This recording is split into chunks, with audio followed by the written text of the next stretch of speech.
কষ্টের পয়সা থেকে 30 দিনের পয়সা থেকে এই আয়োজনগুলো করে। কিন্তু কেন করে জানেন? কেন করে? আপনি আমি ভালো জানি। আমাদের পেটের ক্ষুধার টানে, কষ্টের টানে আপনার সন্তান 30 দিনে 5টা ডিম খেতে পারে না। আপনার সন্তান 30 দিনে 5 দিন গরুর মাংস খেতে পারে না। আপনার সন্তান 30 দিনে 3 দিন মুরগির মাংস খেতে পারে না। আপনার সন্তান ভালো একটা স্কুলে পড়তে পারে না। আপনার সন্তান স্কুলের বেতন দিতে পারে না। আপনি কি করেন? আপনি জিপিএফ লোন নেন। আপনি কি করেন? ব্র্যাক ব্যাংকের লোন নেন। আপনি কি করেন? ব্যাংকের লোন নেন। তারপরে আপনি কি করেন? আপনার কোন আত্মীয় বান্ধব একটু ধনী আছে, তার কাছে ভিক্ষুকের মতো হাত পাতেন। কেন?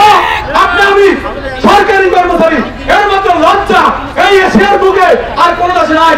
আপনারা লক্ষ্য করবেন, বাংলাদেশের ইন্টারন্যাশনাল লেবার রেকর্ড যারা বলে আইএলও, সেই আইএলও ঘুমাচ্ছে। তারা জানে না বাংলাদেশের সরকারি কর্মচারীদের আজকে জামা প্যান্ট নাই।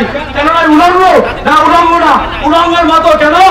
এই যে কর্মচারীগুলো আছে, দেখেন কারো গায়ে 500 টাকার একটা শার্ট নাই, কারো পরনে 1000 টাকার একটা প্যান্ট নাই,